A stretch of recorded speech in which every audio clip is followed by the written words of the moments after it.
This is the Detroit Sports Podcast Network.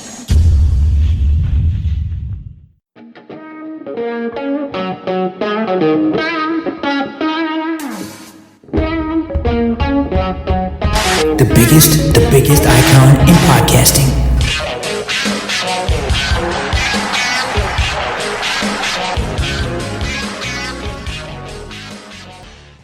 Welcome in, everybody, to this week's episode of the DocNJock Wrestling Podcast. I'm your host, Adam the Jock Strozinski. On today's show, what's going on with ROH? Where's their new streaming service? What took place last Saturday? We got the lowdown on all of that, as well as what the heck is actually happening with Sasha Banks. Does she belong to WWE still? Is she able to work at New Japan?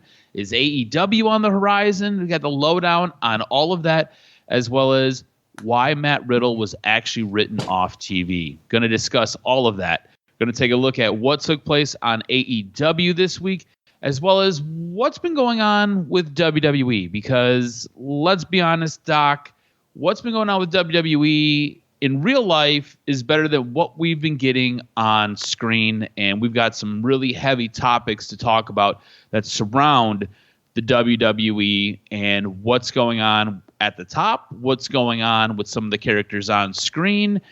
We've got a documentary that came out. We've got all of it.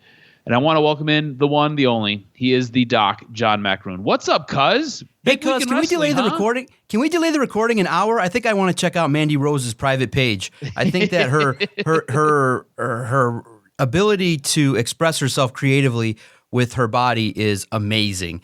And I never knew. The crazy part about being online is, I don't know if this was some secret whisper among wrestling fans. I'm on Twitter. I'm on wrestling Twitter. We do a podcast. I never knew she was dropping her draws online for money. And I'm like, what the hell? Have you checked out any of the videos? Have you subscribed at all? Because I checked out the page. You got to pay $30 a month to subscribe, and I wasn't doing that. Dude, 40. And those kind of sites, that's just a starting point. Up. That means she's willing to, if you message her and say, hey, I'll give you $500, she'll make custom videos for you, doing bad stuff. That is crazy when you're a superstar, because that's a bad look. If you're not paying a superstar enough money where she doesn't feel like she's got to go make hundreds of thousands of dollars, getting naked online, it is a crazy story to look at what happened with Mandy Rose. I was in the dark about it. I didn't know. All of a sudden, you see what happened on Tuesday. I'm like, oh, it automatically signaled to me she was getting called up. I'm like, this is great. She's had a good year, and now this happened. It was crazy. Absolutely crazy. And look, there's a lot to delve into with Mandy Rose. I want to kind of backburner it because I think there's a bit of a chronological order we can follow, because everything that big really took place around Tuesday and then Wednesday morning. And breaking early on Tuesday, this is before we had the Vice documentary of Vince McMahon. Before the Vice documentary of Vince McMahon aired at 9 o'clock, Tuesday afternoon, the Wall Street Journal, who uncovered a lot of the allegations against Vince McMahon and what really brought Vince McMahon down and forced him to leave WWE, ends up releasing another article. And in this article, there's quite a bit that is kind of bantied about throughout it. But the big thing about it is Vince wants to come back, and Vince plans to take WWE over. Vince feels like he got bad advice from people close to him that advised him to step down. Vince feels the whole hush money to pay off, basically the ladies that he sexually assaulted, would have eventually have died down, and everything would have been fine, and there would have been no problems. 24-hour news cycle, things just kind of move along, and everybody forgets about everything. Currently, Vince is embroiled in 2 other sexual assault lawsuits at this time. One is with Rita Chatterton. She's the referee from, I believe it's 1986, who accuses him of sexually assaulting her in the backseat of a limo. And the other one is a spa manager, where he went to go basically get a massage in Florida. He assaulted this woman. This woman told her husband. The husband showed up with a baseball bat at, I believe it was the Performance Center, ready to whip on Vince. So he still has 2 other sexual assault lawsuits going on. But Vince is deciding that he wants to come back. Mind you, Vince owns, I believe it is 80% of the shares of the company. So he owns the majority shares of the company. What are your thoughts on Vince coming back? Is this a good idea? Is this a bad idea? Do we ever actually see the day where Vince comes back, or is this just just a lot of hot air coming out of Vince's camp. Yeah, I think maybe he was putting out feelers to see if the reception would be okay. His time is come and gone. I do think it's concerning that the ratings have went in the tank. I mean, when you see the worst third-hour ratings in the history of Monday Night Raw, and you're not there, and you've been living in retirement, having dinners with friends, and it's tough because you got to think this man's whole life, his whole being was surrounding making this company grow, and now it's this big, huge giant. What is he going to do? A guy like that does not want to sit and drink and have dinners all day long. It must be killer. Like, I think he should be a consultant. Obviously, he should be on the horn with Triple H. He should be doing some things in regards to the world of wrestling. But, man, you got to find another hobby. But there is no drug like that of being in the mix in the world of professional wrestling. I mean, it's great. It's a $1 billion company. You're running companies. You're doing marketing. It details everything that a mogul would like to be doing in regards to picking up talent, working with people. It's hustle and bustle. It makes your day go by fast. But it's just really sad that Vince doesn't find retirement to be as fun as the grind of professional wrestling. Put it down, move on. I don't see a scenario in which Triple H would ever let that even happen. Look, man, he just got to sit him down and say, look, Vince, knock it off. I know you're trying to do this kind of stuff, but at the end of the day, we're good. It's a $1 billion company. We're making moves. We're doing everything we got to do. He's got to have Stephanie sit him down and just be like, your time has come and gone. And the more you talk like this, the more it's going to expose you to many more women coming out and saying you were a perv. I mean, that documentary that came out was none too flattering and maybe even opened up a cause as to why he had these sexual exploits. Sounds like he was really a victim of trauma and abuse growing up and not of the best kind. So just go away, enjoy your life. Dude, you're 77 years old. What on earth could you really want to be doing? You don't relate. You don't relate to the modern athlete. It's done. Your time is come and gone. You should be a direct line to Triple H. You could even, like I said, be a consultant, chat it up a little bit with Stephanie and Triple H, but I don't want to see Vince being part of the creative team. Yeah, and look, I think you said a lot of things that hold very true. Vince is a guy who has immersed himself in the WWE. The guy wouldn't take a week off of work. Like, he worked for what essentially was 30 years straight. It was absolutely nuts the way that this guy would just do things. And he's one of those guys who would pack his schedule so full. He would basically sleep 2-3 hours a night, and he was back to the grind. This is a guy who basically lived to work, didn't work to live. Everything that he ever did, it went right into WWE. That was his passion. Whether he liked wrestling or not, the WWE was his passion. And we can debate whether he liked wrestling or not. But WWE, that was what got him going every single day. You force him to step down because he wasn't like he wanted to. He was forced out. They said that, look, this isn't going to work out well for you. You need to go. Do the honorable thing. Leave with a little bit of dignity. And he was like, all right, I guess. And he left. Vince McMahon coming back, I think he wants to come back. I think he feels that he needs to come back.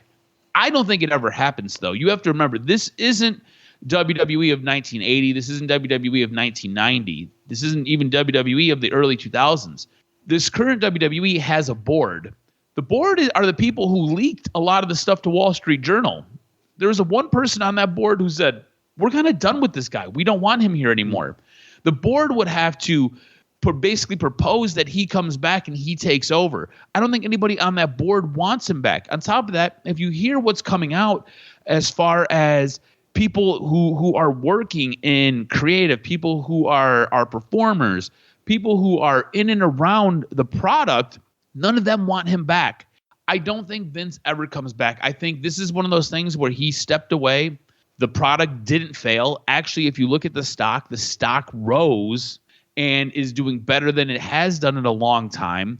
I think all this is a little bit of an ego blow for Vince. They released this article and mentioned that Vince might be coming back, and the stock ended up falling a few dollars.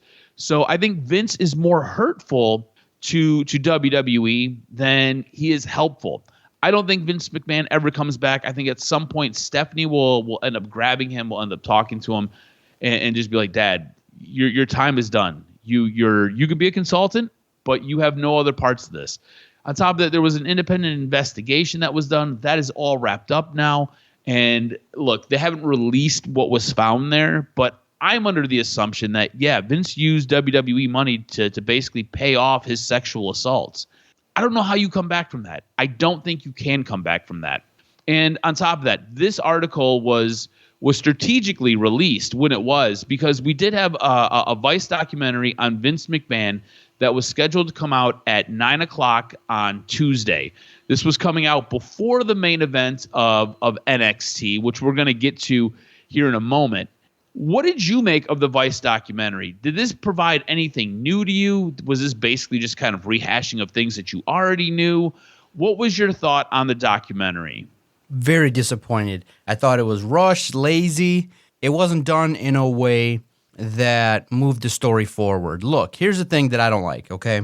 You have all this footage from the Dark Side of the Ring, and basically you told all the stories that you had told from Dark Side of the Ring, so it wasn't fresh. It didn't have that feel of a new documentary. Why? Because you told the Owen story from Dark Side of the Ring. You told the Brett story from Dark Side of the Ring. You told every major bullet point of your thesis that Vince is this kind of dude from a series that you've already told. So in essence, it's kind of like, well, here's Vince and here's a rehash. Here's something else about Vince and a rehash. Here's another aspect of Vince and his treatment of wrestlers and a rehash. It was very disappointing. Luckily, I taped it, and once it started to go that way, by 10 o'clock, I was done. It wasn't new. It wasn't something that was earth-shattering, and by and large, it just had a feel of a recap of everything that had started to get reported. You see, in a documentary, that's the joy of doing a documentary if you can actually do it correctly. All you got to do is go find these people. You don't need to find Bret Hart, Shawn Michaels, Triple H. Just find two people that are really talented, that can share stories.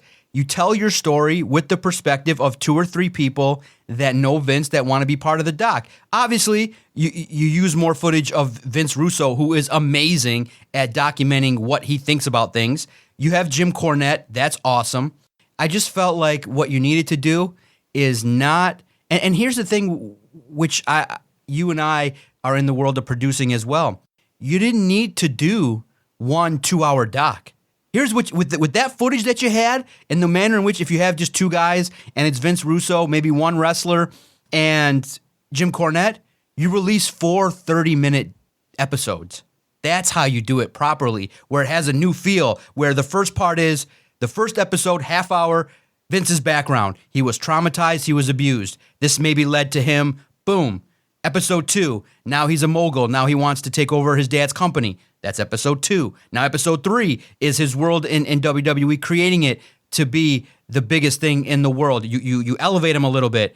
Then at the end of episode 3, you tease potentially, this lady comes out, and you give her 10 minutes of the floor there. She was featured. She was in the documentary. So I think that what you did was, by doing it the way in which you did, you disappointed a lot of people, and online it got panned. It got lambasted. I didn't like it. It was poorly produced, poorly conceived, and in this age where where you can hang on people's attention, you could have ran this until February. You could have ran this once a week until February and dropping new nuggets. It felt like they wanted to get it done and move on to the next thing, where they could have really milked so much of this. Could have had a podcast around it. You could have released 1 new episode a week with some of the people that you've talked about. It felt like, for me being a documentary lover, it felt like a cheap documentary that was just thrown together. Yeah, and the worst part about it is it did feel like it was just a rehashing of all of the Dark Side of the Ring episodes. This was originally supposed to come out in October. They postponed it. So you had more production time. You didn't have to rush this. You had all the time in the world. On top of it, there was a big anticipation for this, especially with the news that broke earlier in the day with the Wall Street Journal article and everything that basically led up to this new Wall Street Journal article. This documentary, everybody was basically waiting for it. And then what you get is totally a letdown. It is basically everything that you've already seen. There's nothing new. It doesn't do a good job or good enough job of even chronicling what really has taken place recently with all the sexual assault lawsuits, and basically how Vince got out of those by essentially using company money for hush money. So it really did leave a bit of a sour taste, I think, in everybody's mouth. And this was going up directly with NXT. Initially, when I found out we had a belt change, right? Because you and I don't watch a whole ton of NXT. Initially, when I found out we had a belt change, I was like, okay, a couple different reasons for this. I was like, maybe they're trying to draw eyes away from the Vice documentary on Vince. Maybe Mandy Rose is getting called up to the main roster. You started to hear some grumblings about some of the stuff she's been doing online, and you're like, yeah, maybe that's possibly. I mean, you and I both follow her on Instagram, and when we were having a conversation after all this news broke, we both agreed that even her Instagram posts have gotten more and more racy in recent weeks. So what we ended up have happen was we had a belt change, and there was a ton of speculation surrounding what actually took place following Mandy Rose's release. On NXT, Mandy Rose ended up dropping her belt to Roxana Perez. She held the belt for 413 days. She was essentially 3 days away from tying Shayna Baszler's record for having the second longest run in all of NXT. Asuka is number one at like 536 days or something like that. This match was initially set to take place on New Year's Eve on January 11th of 2023, but they rushed it to this Tuesday. Now, according to Fightful's Sean Ross Sapp, WWE made the decision to release Rose after officials felt that they were put in a tough position with some of the content on her fan time page. Basically, what happened was a producer came to Shawn Michaels and said, hey, you got to take a look at this. This is what's been going on. And Shawn Michaels' immediate reaction was, we need to get the belt off of her tonight. Whatever we got to do, we got to rewrite the show right now. We got to get the belt off her. So they rewrote the show. They redid everything. And they took the belt off her. The thought is Mandy Rose had no idea that when she went down to the ring, this was going to be her last wrestling match on NXT. Had no idea that this was going to be the last time she was going to fight for the belt. Did not realize that. That is one version of that story. The other version of that story is WWE and Mandy Rose came to basically an agreement. Now, whether that took place before or after she dropped her belt, that is neither here nor there. Now, what the big issue is with a lot of the content on her fan time page is these things have become a little bit more explicit. There's a lot of explicit photos, a lot of explicit videos. WWE felt that they were outside of the parameters of her contract. Again, remember, WWE has relaxed the rules on third-party sites, right? So you can do pretty much anything you want now. You can do your Twitch streams. You can do cosplay and sell those pictures. You can do, in this case, your fan time, but it's within boundaries. And what WWE felt is she started to really push those boundaries. And it sounded like she even knew, like, depending on who you talk to, it sounded like she even knew, like, if any of this stuff got out, she was probably going to be in trouble. And somebody ended up leaking something that she did, and that was basically how everybody found out, because it, again, is behind a paywall. When I looked on Tuesday afternoon, it was $30. John, you looked, it's now up to $40. She got to make up that WWE contract, by the way. Also, speaking of her contract, she was making a WWE contract. She wasn't making an NXT contract. She was getting paid a main roster contract, so she was making very good money. They ended up bringing her in Wednesday morning and had a conversation about all of this. Basically, Mandy Rose says, I'm not going to stop posting this content. So she is making a hell of a nut off of what she's doing with her fan time page. And at that time, WWE was like, hey, we got to let you go then. WWE felt like they were put in a really tough spot because you had Mattel, I think it was Mattel, who was the company who came to them and said, hey, what the heck is going on here? We can't sell dolls or action figures with this type of stuff floating around, because all you got to do is do a Google search, Mandy Rose. This stuff could pop up. So WWE kind of went in a little heavy-handed. What's your thought on this? Because, again, we throw the word independent contractor around, and that's what a wrestler technically is an independent contractor. But you and I both know that they're not really independent contractors, that they are beholden to the wrestling organization that they work for. As an independent contractor, you're supposed to be able to just take days off if you want them. You're supposed to be able to figure out your own schedule. You're supposed to be able to have much more control over everything you do. Instead, with WWE, they tend to manipulate a lot of what can and can't be done, such as with this third-party site. Do you feel like Mandy Rose was in the wrong, or do you feel more like WWE was in the wrong for all of this? And overall, what's your take on this situation? Man, it's tough. I'm conflicted because obviously I'm a guy and I like it. I like to see Mandy Rose. I liked her run in NXT. I liked her persona. Obviously, they started to sex her up a little bit when she was on the main roster. So that was part of the appeal of this character, is not only now that she's this talented lady, but she's also has the sex appeal that would appeal to WWE fans. But here's the problem, okay? If you're Mandy Rose, you know that, and what the part that's crazy to me is the little nugget that you know that, to be honest, she probably doesn't even care that she lost her WWE job. Think about it. If you just do the numbers, if she's got like 5,000 subscribers, just 5,000, a small nugget of her fan base that watches WWE. Let's just crunch the numbers real fast. Got the calculator out. 5,000 times 40 is $200,000. Think about that. A month. A month. So you're looking at it like, holy shit. Okay, let's say she's got 1,000. She's making that much money. All she's doing is just dropping her draws and 5 minutes of work. Like, okay, as opposed to traveling, taking bumps. That's the crazy part is, and I haven't yet, and I'm a psychologist for those, again, that don't know. Dude, even at $1,000, that's almost $500,000 a year she's making. Yeah, exactly. So the part I have not ever been exposed to is somebody wrestling with that decision of like, hey, should I go to school and be a nurse and live an upstanding life and work 9 to 5? Or somebody that's just like, that would sit across from me and say, John, look, outside of what people think about it, I wake up, I can have my coffee, I can live, watch some TV, plan a shoot from 1 o'clock till 2 o'clock, take over 1,000 photos, some of them might be naked, spread them out for 2 weeks, and I'm good.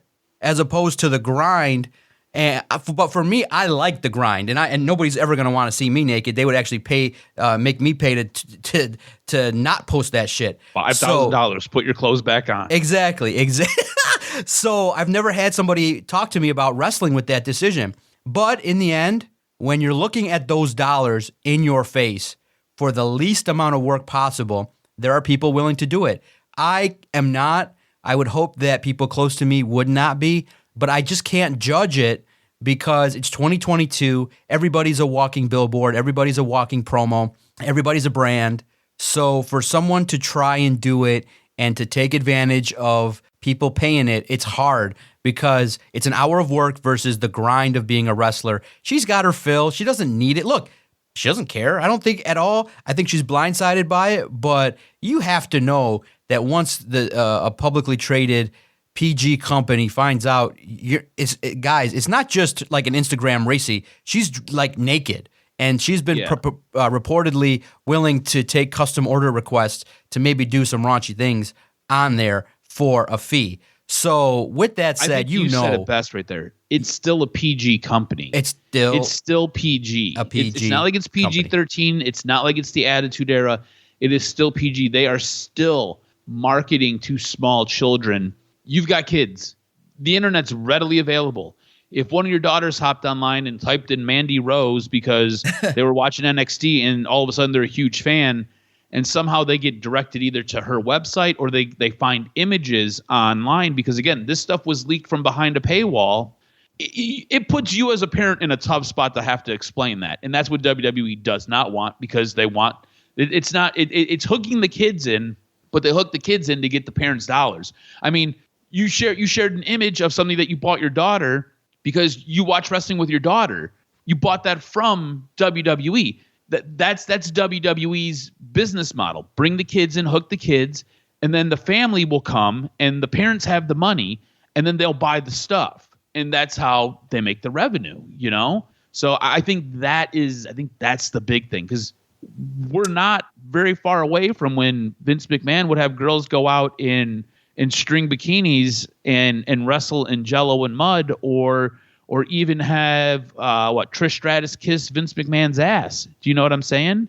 So it's weird. It's a different era. It is completely different than anything that you and I have ever grown up on. Crazy all around. But I don't think it's the last we're going to see a Mandy Rose. That's the crazy part. A couple other companies might be ready to scoop her in and take advantage of what. Impact was already soliciting her. Let's see what happens when she comes back to the world of wrestling. I think there's going to be a nice offer waiting for her when she takes some time off. Yeah, for sure. And speaking of wrestling, there was actually wrestling that took place. In my estimation, I thought Raw was a notch below good this week. I thought Raw was more or less just kind of a show. I thought SmackDown, however, was very good. I thought SmackDown was really, really good. And they built towards, we'll call it the main event. It was basically the main event segment. You had Roman Reigns bring out the bloodline, including Sami Zayn, and everybody thought Sami Zayn was going to get made. Everybody thought this was like the Mafia. Sami Zayn was going to become made. They're going to remove the honorary Uso, and he will now be a Uso. Instead, what you got was you had Roman Reigns plotting, trying to figure out how to exterminate Kevin Owens. And the way he figured to do this was to set up a tag team match. Sami Zayn and Roman Reigns versus Kevin Owens and a partner of his choosing. And we go to the ring, and basically Roman Reigns is doing his thing, cutting a promo. Sami Zayn looks like he's about to cry. I thought Sami Zayn was about to cry. He did such a good job selling emotion. I'm not sure if it was the right emotion, but he did a good job of selling emotion. I legit thought he was going to cry. And they're interrupted by the one, the only, John Cena. And John Cena is on screen for maybe 5-10 minutes and cuts the best promo of the year because he's fantastic at it. John Cena is absolutely great. Cuts a promo and basically says, hey, I'm showing up December 30th, and I'm showing up with Kevin Owens, and we're going to basically kick your ass. So now Sami Zayn's Roman Reigns are taking on Kevin Owens and John Cena on the final SmackDown of the year because John Cena has wrestled a match for the last 20 years, and he hasn't wrestled one at all this year. This was a little bit different than what you and I thought was going to happen last week when we were trying to predict what the heck was going to happen with John Cena. What did you think of this build? And then what did you think of the execution by John Cena to help get this over? Because I was intrigued the whole night. I love John Cena, so I'm going to fanboy out. So instantly it gets a +2 from me on a scale of 1 to 10. I thought John Cena executed it perfectly, especially since he really hasn't been around doing anything. It's like there's like no rust when he comes on and cuts a promo. It's absolutely fantastic. But what were your thoughts on this overall build, and are you excited for this? Yeah, it's going to be cool. I think that it also sets up a potential where does Roman Reigns turn on Sami in the match? Does he just walk out on Sami and let him get his ass kicked? So there's an intrigue there in regards to how that storyline with Sami is going to evolve. And it was really good, too. If you paid attention, they had Sami kind of make a Freudian slip where he said, you know, my best friend. He's like, oh, my former best friend. And that was good. That was good kind of needling a little bit. Good tease in regards to people questioning, hey, is Sami Zayn loyal to the bloodline? But, yeah, with John Cena, I would have liked for him to come to the ring. I thought that, you know, him playing the music would have been cool. Or at least play the music and then have him show up in the back as well. But in the end, yeah, you said it. You said it perfectly. John Cena looks a little bit thinner, starting to look a little bit older, but still in great shape. But it's just crazy to see the aging John Cena as he hits his mid-40s, starting to look like how you would think an aging wrestler would look. But it'll be great to see him wrestle his one match of the year. Yeah, it should be a good one. Look, Roman Reigns, fantastic in the ring. Sami Zayn, Kevin Owens obviously have chemistry. And I think this has been the most gripping story. John Cena, we know he's got a limited moveset, right? Guy's got 5 moves. He's better on the mic than just about anybody in the world. I still gear up for John Cena. Still looks fantastic. I'm not sure what he's doing. I don't think it's all natural, but it's cool with me. I think this is going to be great. I think this is a great way to close out 2022. It'll be really, really interesting in about 2 weeks to see what happens with this match and what ends up taking place. And again, how they move that storyline along of the bloodline. That's going to be what is most fascinating in all of it. Now, something fascinating happened on AEW. Thought AEW put on a good show with Dynamite. Rampages, whatever. You could probably skip that. But Chris Jericho got a jobber named Action Andretti over, and Action Andretti is now all elite. The way the story goes, Chris Jericho, months ago, like in October, seen Action Andretti wrestling on AEW Dark. Seen him going up in a match and was like, that guy's going to be a star. Chris Jericho ended up deciding that I'm going to make him a star. And Action Andretti hasn't really wrestled since October for AEW. Chris Jericho couldn't just slip him into a program because he was doing all of his stuff with the Ring of Honor title at the time. So once he dropped that title, he helped get Action Andretti over. Action Andretti signs a contract. What are your thoughts on Chris Jericho getting a jobber named Action Andretti over? You at one point had the crowd screaming, "Let's go jobber," which I thought was absolutely fantastic. What'd you think of that match, and what'd you think about Action Andretti? It was cool. It was nice to see. It was, something where nobody in their right mind thought that Jericho was going to lose. They thought it was going to be, okay, just a routine match, and it started to build, and the crowd got into it.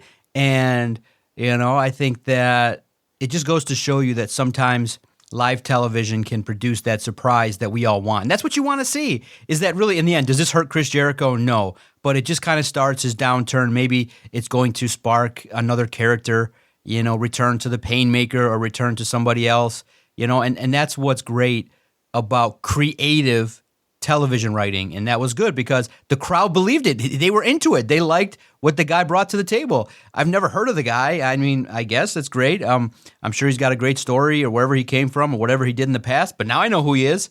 And that's the fastest way to get somebody recognized is he's in the ring with Chris Jericho, kind of harken back to the 1-2-3 Kid back in the day when he beat Razor Ramon.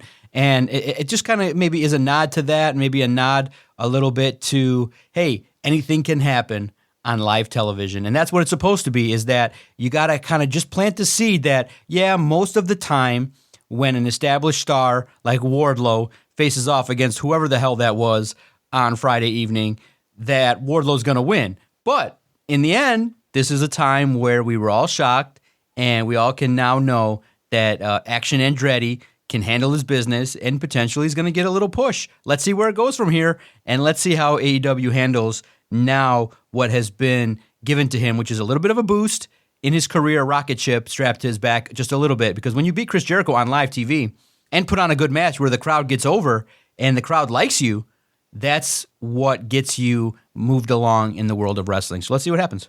Yeah, I thought it was absolutely fantastic too. There were little subtleties in this match where it was mostly done by Chris Jericho. Like Action Andretti's like hitting moves and gearing up, and just as the crowd's getting into it, starts chanting, "This is awesome."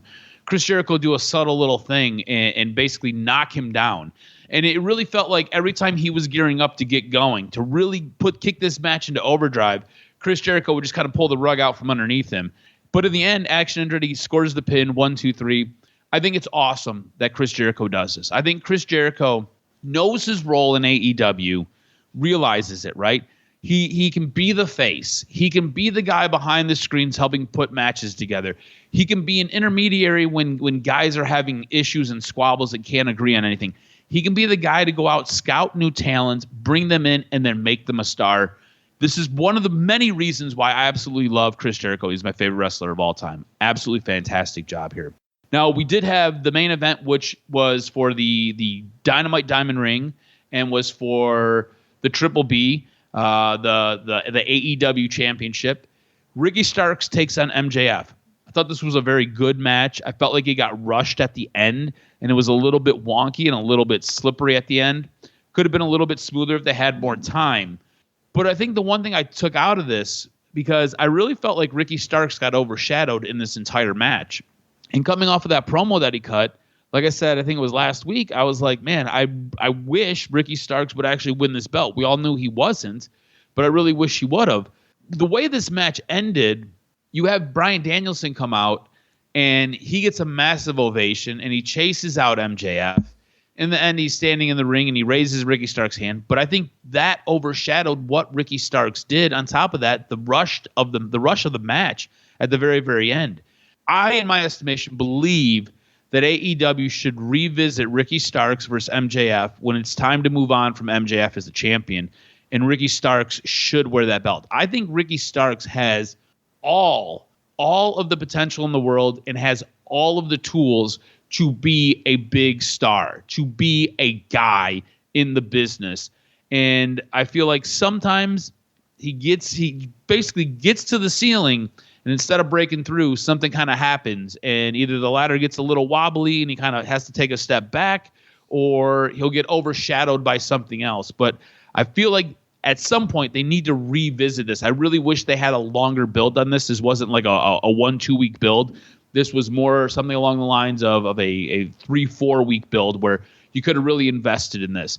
What are your thoughts on this match for the main event? And then what are your thoughts on them possibly coming back to Ricky Starks versus MJF and Ricky Starks taking the belt off of MJF? Yeah, I thought that MJF wrestled like he was the champion. I thought that he portrayed himself to be the heel, did heel type things. It did feel rushed at times, but it was a good enough match where it was intended to move Ricky Starks along, to move him up the ladder in regards to the belief that this can be a world champion. There's a belief that he can be up there in the upper echelon, but he's just got to kind of gain a little bit more muscle mass, a little bit more consistency in regards to his matches, stay healthy, have a couple more feuds that elevate him, and kind of do some things that make you a star. So I'm hoping that potentially maybe Chris Jericho, Hangman Page, Jon Moxley, he kind of steps up the level of people he calls out and handles his business. The promos are great. The in-ring action is great. He just looks young. He looks like a young John Cena, you know what I mean? Where he just looks too skinny, too raw, too green, and you need like 3 years of seasoning where he gets some of those good matches, where he gets his feet under his belt, he gets the confidence, he gets more muscle mass in his body frame, and then he'll have an opportunity to start winning some titles in a year or two, maybe starting with the television title, some of the ROH titles, and stuff like that. But right now, he's just not ready for the opportunity that is going to await him in a couple years. Was there anything else this week that really caught your eye, whether it be AEW or whether it be WWE, anything that you were like, man, that was awesome, and I just didn't add it to the rundown because I thought we'd be on a time constraint? You know, it was good. I thought the Moxley match on I thought Rampage was a little bit better. It started off strong and then kind of tapered off to the end with the I mean, really, in the end, I know that you want to draw people in, but I'm always of the opinion Moxley should be the main event so that people can stay and watch, and then that 8-man tag should have started the match. I mean, literally, I was like, Dustin Runnels is in the main event? I'm like, oh, I was already out by then. By that point, I didn't get to the part where they were standing. I watched it earlier this morning. I didn't even get to the part where the two teams were talking to Mark, you know? So I was just like, oh my God. So it started off strong, but then tailed off. I thought the trios match was, again, very solid. I thought Dynamite was really, really well done in regards to things. But we do got to talk about, you know, even though Mr. Kenny doesn't like the word botch, the botch of the year happened. And it was so crazy because potentially, okay? And what makes it funny, I posted on Twitter, if you haven't seen it, Top Dollar tries to do a high-risk maneuver, and his leg obviously buckles. He could have, if it was done just a little bit, if he jumped maybe just if his leg gave out a second sooner, he could have slingshotted his belly and like literally flipped over through the ropes. That's what makes it funny, is your mind can visually see it, where he jumps, hits the middle rope, and slingshots forward off of the ropes, if you really think about it. But what makes it funny to me is that it's a horrible botch. He lands and struts like he did something. It's classic. It's so good. The comments under it, that video, that 19-second clip has been watched millions of times, and Top Dollar we'll see, because I haven't looked yet, but the results, WWE taped 2 SmackDowns on Friday, so I haven't looked at if he actually showed up on the next match to actually wrestle, but he said his leg gave out from under him. Look, in the end, 300-pound dudes should not be trying. Look, if you're athletic and he dropped 100 pounds, bro. I'm telling you, that's what threw him off. That's what messed him up. He was new body, knew him, didn't realize what it was going to do, and he totally missed that top rope when he was trying to go over it. He totally got hung out to dry. Yeah, give credit to Drew McIntyre because he makes it look easy. He does. But it's not easy to do that move. I think he should, and he got shit on online, man. People are saying like, this guy is one of those kind of dudes that portrays himself to be a badass wrestler, but he sucks. And you did hear a report that maybe you'll talk about in regards to what Triple H has been thinking about some of the signings. Maybe he was one of them that you got to take a look at and say, wait a minute. When you're out here, yeah, it's fun to create, entertaining memes, but you're a professional. And if you can't execute the move, you could hurt yourself seriously. Like, he could have really hurt himself by maybe even like, having his legs kick someone in the face. He could have took someone out. He could have really had his both legs twist out. Imagine you land awkwardly. He could have landed and snapped both legs at the same time with all that weight if he didn't land properly. While we can laugh now, some serious injuries can happen if you can't execute high-risk moves. And I'll leave it at this. When Michael Cole shits on you, you done fucked up. Michael Cole afterwards, he goes, well, I can see why maybe he doesn't do that move too often. It was very funny all the way around. I tell you, the more you watch it, the funnier it gets. It's the botch of the year, no doubt about it. And it goes to WWE, which is ironic if you listen to this podcast, because a lot of our talk in the group chat behind the scenes has been the AEW botches. And lo and behold, what do you know? The biggest botch of the year belongs to WWE. Top Dollar. Congratulations. Top Dollar, there is nobody going to top it in the next 2 weeks. So congratulations. You get the Slammy for the worst executed high-risk maneuver of 2022. What was your show of the week? Oh, by far Dynamite. I thought that top to bottom, it was great. It was match after match, good moving storylines, Chris Jerhico doing some wild-ass shit. I thought that the promos were good and highlighted by a championship match. I thought it was a great show.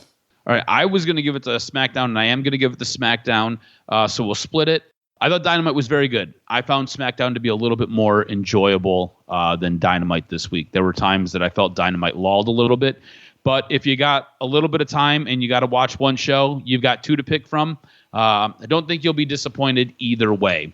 You want some news and notes? Hit me with this week's professional wrestling news and notes. What made your list? So what you were alluding to real quickly regarding Triple H, he has some feelings on some of the guys that he has recently brought back to WWE and feels as though some of them are underperforming. And there were no names released, no names given, but a couple of the guys that he's brought back, he's been very disappointed on and feels like they need to step their game up.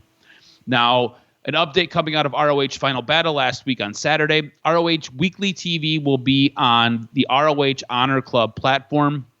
The streaming service is available for $9.99. It has ROH's complete archive available with future pay-per-views, including Final Battle. Those will move to the service 90 days after they happen. So 3 months after they take place, they'll be on the platform. Tony Khan didn't provide any plans or start dates of when the weekly TV would be happening, but expects news to start coming out after New Japan's Wrestle Kingdom in early January. Speaking of New Japan, Khan expects a partnership with them and mentioned his relationship with DDT and Noah, and having mentioned a Lucha presence on the network as well. So looks like he'll be working with these organizations and bringing wrestlers in and sending ROH wrestlers to those places as they share wrestlers. But again, nothing coming out until after Wrestle Kingdom, which takes place on January 4th. It sounds like New Japan is going to be pretty heavily handed in this. Sticking with New Japan and maybe AEW, it was recently reported that Sasha Banks' real name, Mercedes Bernardo, is expected to be at New Japan Pro Wrestling's Wrestle Kingdom 17. Earlier in the week, Dave Meltzer had confirmed that this appearance will not be through WWE and that Bernardo is expected to be a free agent by the time that the January 4th, 2023 event rolls around. On Wrestling Observer Radio, Meltzer said that WWE, were talking to Bernardo about a return. They were very far apart on money, and that was the last I heard. She wanted a lot. What she was asking for was a very high number for a WWE women's wrestler.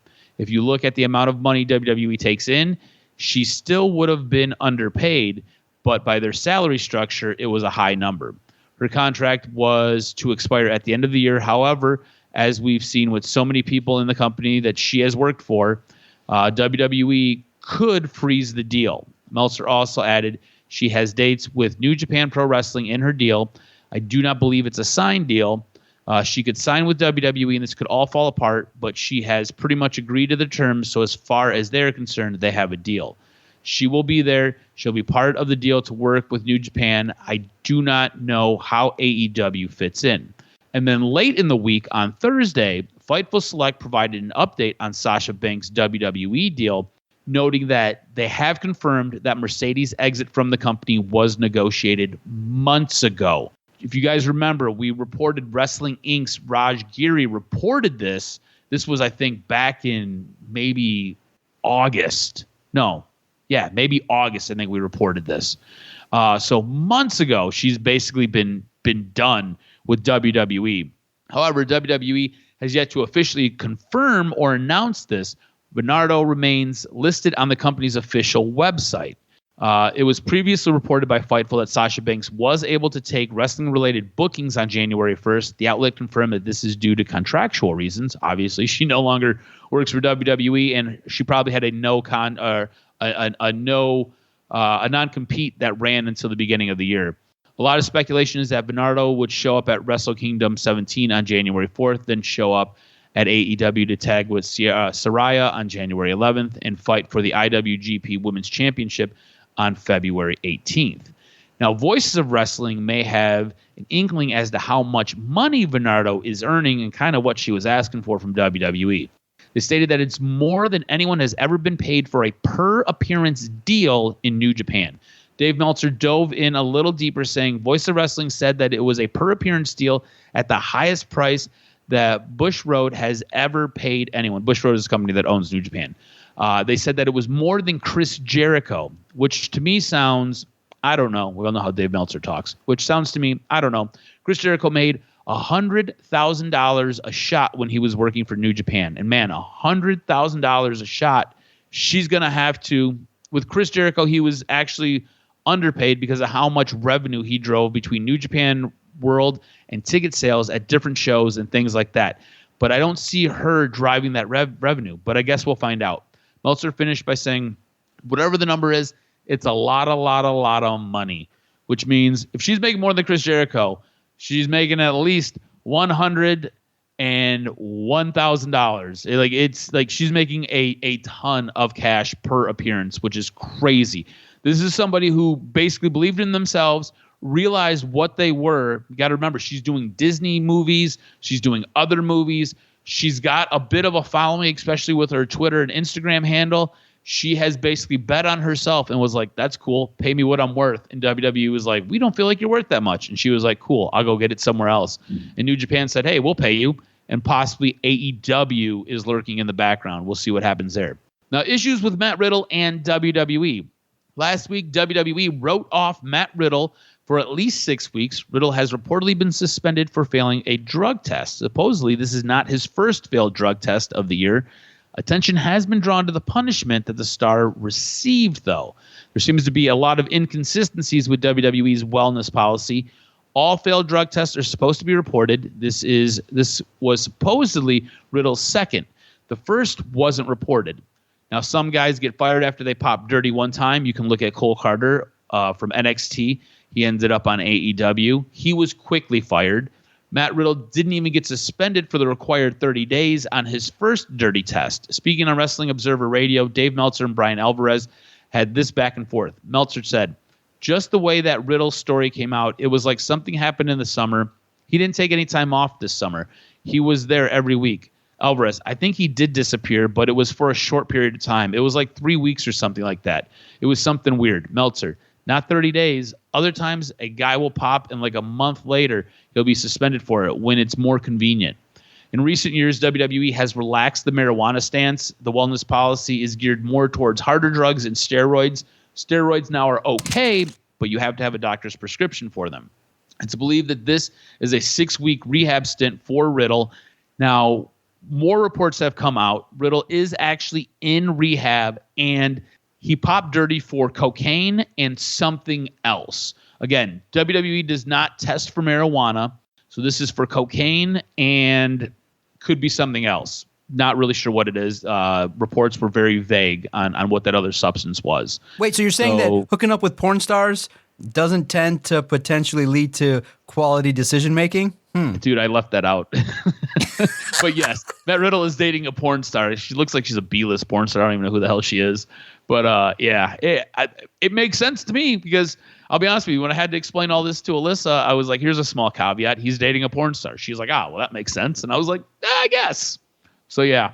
Matt Riddle's real life is a bit of a freaking mess, man. It's messy, especially with his kids and his ex-wife. It's not nice. And so I guess as a PSA, because I guess now in 2022, it's not kosher to say that marijuana is a gateway drug, but it just so happens that people that, typically end up testing positive for cocaine, opiates, hard drugs, also tend to also potentially have marijuana on that list. Do with it what you may, but let's just say that if you do marijuana, there's a potential that some harder shit could follow.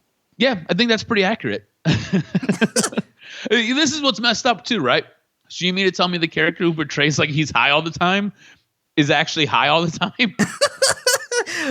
Like, yeah. What? Also, you can say the same thing about Mandy Rose, right? You mean to tell me the sexed up vixen who basically kind of skirts the line between being an on-air character and a porn star is possibly doing porn-esque things online? Oh, okay, cool. Like, this is what happens when WWE is real life and real life is WWE. Absolutely bananas. That's going to do it for this week's Wrestling News and Notes, man. The world we live in. What's happened with wrestling? What's happened with wrestling? Well, what's happened? The internet, the dollar signs have happened, exactly, and people want to chase them, right? That is exactly what it is. That's exactly what it is. Make sure you follow Adam on Twitter at AdamRSTROZ. Follow the network at Detroit Podcast. You can get in and get your thoughts in regarding the world of professional wrestling. Lots of people really liked the post of the botch. They were just like, what the hell is this? Let that go. They really were interested in what we've posted in the world of professional wrestling. So make sure you check in anywhere that you find and listen to your favorite podcast. Type in Detroit Sports Podcast and our content will find you. Breaking down the world of Detroit sports and professional wrestling with all the great pay-per-views coming up, the end of the year stuff. Maybe we'll have an abbreviated schedule because of the holidays, but when we return, it'll be strong. It'll be great passion because Adam and I love the world of professional wrestling. When we have extra dollars to spend, what am I buying? Wrestling belts, and it's great. I think I did purchase my favorite belt. White wingtip is nice. Kenny liked it. I liked it. I think it's great. I think that will be, though. I got now 2, 4, 6, 7. That it will be. I think that's good enough now. I think that might be a lot. My 8th wrestling belt. 4 hung up here and 4 at home. 2 in a drawer and 2 hanging on a desk in my office. So I think that should do it. But WWE is great because they have those teases on Raw. 30% off, 40% off, free shipping. And it's like, God darn it. And I had to do it because the kid asked for it. I got her belt, really the cheapest one of the bunch. Got a WWE women's belt from like 1996 that was really affordable. So good stuff going on. I wish everybody a very Merry Christmas and really appreciate all the support listening to the podcast, messaging us at Detroit Podcast, and makes firing up the internet and the interwebs here on a Saturday morning really fun. Thanks, cuz. Hope you have a great weekend, great holidays, and let's fire it up in a couple weeks probably when we come back for the next episode of the DocNJock Wrestling Podcast. Real quick, was that Divas belt? Was that a Divas belt? Nope, it's a white with a W, and it says Women's Championship. Ah, okay. Yes. So it might have been good for you. Yeah, it might have been the first version of the women's belt that maybe I think Stephanie McMahon showed on the podium there when Lita announced it. So it's like the very first version from 2016. Oh, all right. Cool. Yeah, it's going to be cool. The kid will love it. And I love it that I get to watch this quick story. We get to watch SmackDown, and my kid's giving her opinions on stuff. And it was like, oh, my God, you're very eerily similar to how I would think. She's looking at wardrobe, looking at different gimmicks and stuff like that, and giving people different names. She liked it. She liked the women. She liked SmackDown. She's actually come in. She'll know 803. She's like, hey, can you put wrestling on? I'm like, absolutely. It's great. And, it got the next generation hooked on professional wrestling, and that's the bloodline. It's fun. And that's when you look at it through those eyes, it makes it fun to talk about professional wrestling in a lighter note. But to everybody out there, stay safe, stay drug free, stay away from the porn sites, and let's try to class it up just a little bit in 2022. Peace, guys.